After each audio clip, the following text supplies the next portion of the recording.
Yang satu-satu Mas ya. Ya. Yang pertama, tujuan kami ke sini tidak lain adalah bagaimana Bangkalan ini supaya lebih aman dan kondusif. Dikarenakan Pak Bupati sudah mengeluarkan statement bahwasannya pilkades ini digeser dengan alasan dan dasar yaitu dengan kekurangan anggaran. Oleh sebab itu maka semua publik masyarakat Bangkalan agar memahami terkait pergeseran ini. Monggo. Pak, kalau karena kekurangan anggaran, kalau semuanya ada donasi dari masyarakat bisa dilaksanakan mungkin Pak ya? Begini Pak, pilkades ini di aturan tidak boleh didonasi karena pilkades ini harus dibiayai oleh negara, oleh pemerintah Bangkalan. Pak, kenapa kok dianggarkan 14 sedangkan kebutuhannya 24? Di Banggar itu gimana pembahasannya dulu? Begini apakah Pak, memang sengaja dianggarkan 14 itu? Begini, Badan Eksekutif yaitu Pak Bupati sudah memohon kepada Banggar, Kabupaten Bangkalan, yaitu adalah legislatif. Berhubung dengan dampak daripada COVID ini, kita 2 tahun berjibaku dengan COVID, sehingga anggarannya memang tidak mencukupi. Memang betul-betul tidak mencukupi. Akhirnya, kemudian pemerintah Bangkalan ini agar tidak ada tembang pilih, kalau anggaran ini harus digelar dengan anggaran 14M maka tidak cukup. Harus ada yang dipilih, harus tidak. Sehingga tidak tembang pilih agar Bangkalan kondusif. Maka dari itu pilkades ini digeser. Karena dengan alasan kalau dari seorang kepala desa semua ini bukan terkait anggaran. Karena anggaran itu bukan kewenangan kami, tapi terkait kemanusiaan. Maka asas kemanusiaan ini harus kita tonjolkan. Oleh sebab itu dengan dasar 2021 pilkades, 2002 pilkades, 2023 pilkades, 2024 pilek maupun pilgub atau pilpres, kan kira-kira begitu. Kapan kita ingat kepada masyarakat untuk pemulihan ekonomi kerakyatan ini? Kan kira-kira begitu. Ya toh? Yang kedua, ketika kita selalu mengementingkan kepentingan pribadi, kelompok ataupun golongan terkait politik, maka kemudian masyarakat tidak akan jenuh terhadap politik demokrasi ini. Karena masyarakat tidak tahu. Kan kira-kira begitu. Sehingga angka kehadiran daripada masyarakat di pilkades maupun pileg maupun pilkada maupun pilpres ini akan berkurang Pak. Oleh sebab itu maka saya memohon sebagai juru bicara, dan ini sudah ada kesepakatan dari teman-teman kepala desa Kabupaten Bangkalan dari aspek kemanusiaan dan kesosialan, sehingga kita ini punya jeda untuk memulihkan perekonomian rakyat Bangkalan ini. Pak, ketika ditunda gelombang kedua ini diundur, apakah tidak mengganggu nantinya pada gelombang ketiga yang rencana akan dilaksanakan di tahun 2023? Baik, terima kasih. Saya rasa tidak mengganggu. Ya, karena apa?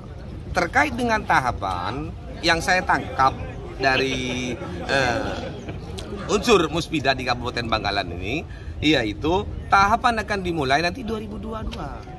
Kemudian gelarnya pilkades yang gelombang kedua ini, bahkan di gelombang kedua dan gelombang ketiga itu diaturan bisa Pak, karena ada kata-kata serentak. Kan kira-kira gitu. Nah, tinggal bagaimana Pak Bupati memberikan kebijakan. Kalau Pak Bupati memberikan kebijakan, artinya harus di gelombang ketiga, nanti misalnya di gelombang ketiga, itu sangat bisa, sangat memungkinkan Pak. Apakah menjamin 2023 ini akan terlaksana secara serentak? Ya, kalau dari pemerintah sendiri akan menjamin, terkecuali memang ada surat edaran dari Mendagri. Kalau sudah ada surat edaran Mendagri yang berbunyi untuk kabupaten kota seluruh Indonesia sementara waktu dimohon tidak menggelar pilkades maupun pemilihan yang lain dikarenakan ada COVID maupun persiapan pileg dan yang lain-lain. Itu kan bukan kewenangan Bangkalan. Kan kira-kira begitu. Ya, karena tidak ada tembang pilih, bukan hanya untuk Bangkalan, se-Indonesia. Ini kepala desa yang hadir ini adalah apakah kepala desa yang akan rencana akan pilkades 2022 atau seluruhnya yang datang saat ini? Nah, maka dari itu karena kekompakan kami, kebersamaan kami ini senasib sepenanggungan seperjuangan untuk membangun Bangkalan di desa kami masing-masing, sehingga 237 desa ini tidak ada yang tidak hadir ini. Bahkan ada beberapa perangkat desa juga yang hadir nih. Jadi artinya untuk penggeseran ini ya berarti. Artinya kami mendukung untuk pergeseran dengan catatan untuk pemulihan ekonomi rakyat dan supaya tidak ada kejenuhan terhadap masyarakat terkait politik ini, pesta demokrasi ini. Sejauh ini SE untuk edaran pergeseran apakah sudah dikeluarkan oleh Pak Bupati atau gimana? Masih belum. Jadwal masih belum ditentukan. Jadwal masih belum sampai saat ini. Jadi bukan takut Kelebun yang masih menjabat kalah sama rivalnya. Oh, tidak ada. Tidak ada. Siap tuh, Bu. Tidak ada takut. Karena gini, pesta demokrasi ini Kalau sama rivalnya saya sudah dipilih. Iya. Ini sebagian dipilih Pak Ketua ini. Jadi pesta demokrasi ini memang untuk rakyat, ya toh, bukan untuk kami. Rakyat agar bebas untuk memilih.